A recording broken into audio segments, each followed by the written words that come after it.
So this is a story about one of the great little deals that happened to me in the history of the colonic business. It's a beautiful story, and it is about the work, the power of the work. It's about the truth of the work. It is not about me. That's not why I'm telling it. I don't do that game. Everyone who knows me knows that. It's also about the complexity and the layering of the work, which is something I love about it. I had this good friend. Her name was Tamago. Her mother was a Japanese woman, a shiatsuist, a devout macrobiotic practitioner. Macrobiotics is the diet that's based on brown rice, miso soup, cooked vegetables, and a couple of other things. But it's basically a nice, sweet, harmless cooked diet. And if given to very sick people, can heal diseases. So she was a brilliant shiatsuist, the girl's mom, as well as a macrobiotic practitioner. Tamago's father was a German gentleman, a college professor, brilliant academic, unfortunately an alcoholic. And as we teach in the work, 70% of the health of a child is the sperm, the man. So my friend was born in one way very attractive, very healthy from her mom, but had all these nagging little issues, more than likely coming from the dad. So when we met, she got into the cleansing and whatnot, got into it really deeply. And her mom, being a macrobiotic practitioner, if you know macrobiotic work, told her what she was doing was too yin, the food was too cooling, you shouldn't live on that much raw food, you have these symptoms because you're out of balance, your yin isn't balanced with your yang. And they would go back and forth, friendly family debate, so to speak. So one time, the mother asked the daughter if she and I could do a trade. And I decided to say yes because her mother was brilliant. So her mother came in and we traded a colonic for a shiatsu. And what happens with a lot of macrobiotic people, the diet is good enough so that they can have daily bowel movements, but it's not deep enough to get any depth cleansing. So macrobiotic people tend to get very, if they're healthy and regular, which this woman certainly is, she's a powerful woman, they tend to get very unneeded, not spectacular colonics because they're in the middle of the game. They're not loosening up matter with juice fruit salads, but they're eating well enough to boomf once or twice a day. So she gets on the table, nothing happens. Literally not a speck. You could have mixed drinks with the water that came out of this woman, not a speck. So she finishes, she gives me the shiatsu, and then the daughter comes to pick her up. And she goes, how did you do? How did you do? And I said, well, nothing came out.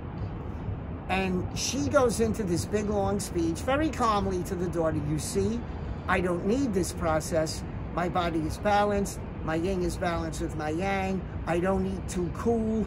Your diet's too yin. It's too cool. It doesn't have enough heat. It's all out of balance. That's why you're symptomatic. That's why you have to rely on a process like this, which is how macrobiotics view it. So I just looked at the woman and said, all right, hon, that's fine. You know, if you ever want to trade again, feel free to let me know. It was a fabulous shiatsu. And the daughter was fuming. I could see smoke coming out of her ears. She wanted me to debate her mom. The ego gets into a lot of health work with young people, sometimes sadly with people my age, and it shouldn't. So I had no interest in talking this woman out of anything. She was in her 50s. She was in great shape.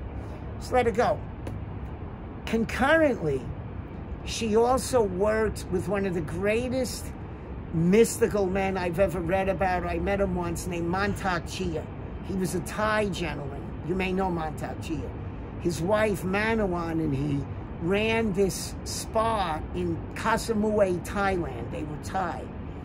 And what he did is he taught the ejaculation retention technique for men, where you learn how to ejaculate back into the body so that you don't drain the chi and exhaust the body. And he taught that men are only meant by nature to ejaculate once every 35 days. So the ejaculation retention technique was used to let men keep their energy and satisfy their women fabulously because they didn't have any early responses. So my friend Tamago's mom, for years, would work at this seminar in Kasamue, Thailand. It was a full month with Mantak Chia and his wife Manawan. She would go and give the people shiatsu. She would help with the food prep and all different kinds of things. She was friends with them. Now it so happens, in the time I gave her the colonic to the next time she went, Manawan Chia put out a pamphlet and came to the discovery, which is true, that if men are going to retain semen, they must be cleansed in the cells. If they are not, they will get prostate cancer. And that is the truth. If you go back to the 40s and 50s, before priests were wacko, a lot of them who followed the laws of the church got prostate cancer because they were eating normally and not having any sex. So Manawan Chia tells her husband, look, we have to include cleansing in our seminar. We don't want our men getting prostate cancer and growths and UTIs. He agreed. So this next time, he put up a bunch of kalema boards, about 20 kalema boards, which is a home colonic thing created by the fabulous Victor Irons and Bernard Jensen. Also, the diet changed.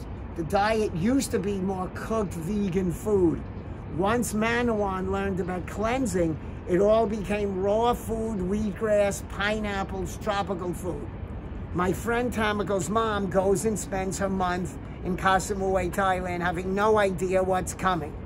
So she goes there, spends the month. Okay. About 6 weeks after she gets back, Tamako calls me up excited.